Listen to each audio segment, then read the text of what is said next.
The one thing I am not is a career advisor. I hate people who like to give other people advice on what to do in their career, especially when you're not asked them for it. But still, the one best thing for you to do is to make YouTube videos. It doesn't matter if you're a multi-millionaire startup CEO. It doesn't matter if you're a college student who has no experience. The one thing you really need to start to do is to make YouTube videos. It doesn't matter if you want to have a career as a lawyer. It doesn't matter if you want to have a career as a coder. Whatever career path you have, making YouTube videos is the best move on the chessboard right now. And let me explain why. The first thing you need to understand is the power of compounding. And no, I'm not going to show you an Excel sheet with numbers that lead to making a lot of money. That's bullshit. But what I'm trying to say is that career compounds over time. You'll see these guys who'll do 1 gig over here, 1 gig over there, one freelancing over here, one internship over here. The problem with these guys is that they've not compounded anything. The best move right now is to do YouTube because YouTube is the most easy to compound. YouTube is the most easy thing to build on top of.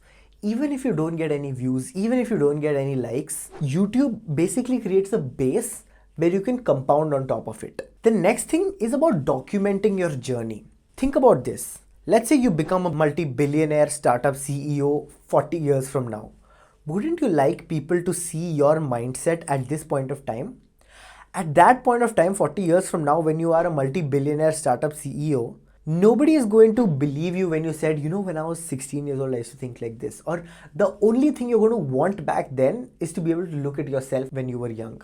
It's going to be able to, show people that, listen, I've been this way since I was young. I didn't start from where a lot of rich people have started from. So now that you understand why I believe that creating a YouTube channel is probably one of your best decisions, let me give you some basic frameworks on what you should do on YouTube and what you shouldn't do. The first thing that you should never do is stick to a niche. Now, when you talk to one of these social media consultants or when you talk to an influencer, they'll say, you want to stick to a niche. If you're a finance YouTuber, why will anybody watch you if you talk about philosophy? If you're a philosophy YouTuber, why will anybody watch you if you talk about code? No. Your goal with YouTube is to not make money out of YouTube. That's a very useless goal because the amount of money you earn from YouTube in India is not that high. So what you want to do is to document your thought process.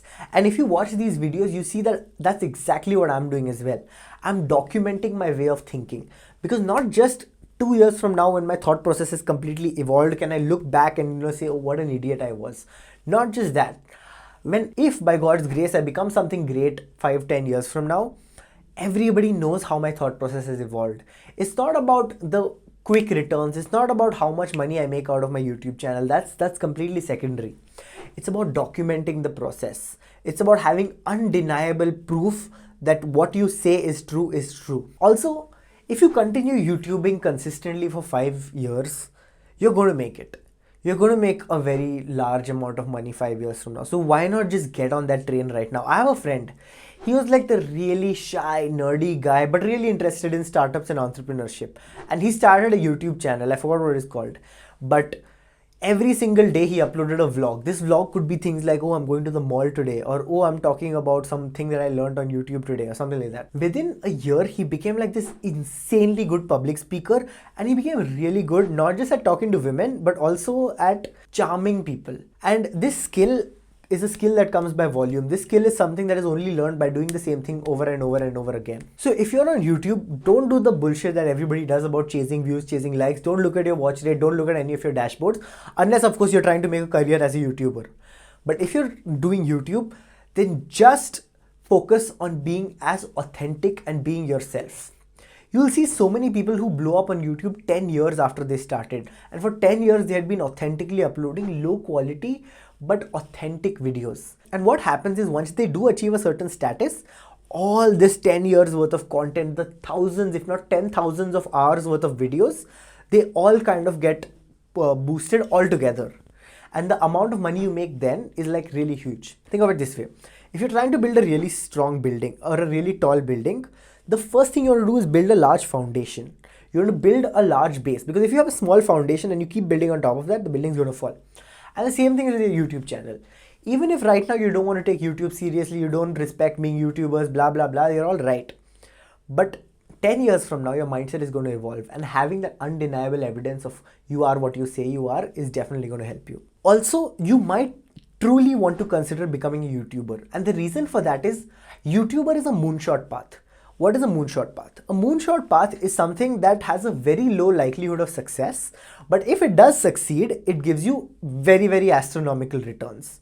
Now, the problem with moonshot paths is that most of them are rigged. Nobody is going to tell you this, but the venture capital industry and startup funding industry is completely rigged.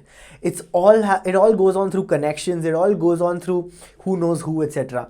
And the same is true with like sports people. It's very, very easy to get your son into a national level cricket team if you have the amount of money and connections. So YouTube as a career is something that's not rigged, and so is the entire social media. There's nobody who will come to you and say, hey, if you give me this extra money, I'll give you more views. And the people who do that are all scammers. I personally am very, very new to my YouTube journey, and I'm definitely learning a lot. So I would really appreciate if you can give me some comments or give me some feedback on how I can improve. I know you watch a lot of YouTube videos and you like learning a lot and improving yourself on YouTube, so please let me know. Thank you.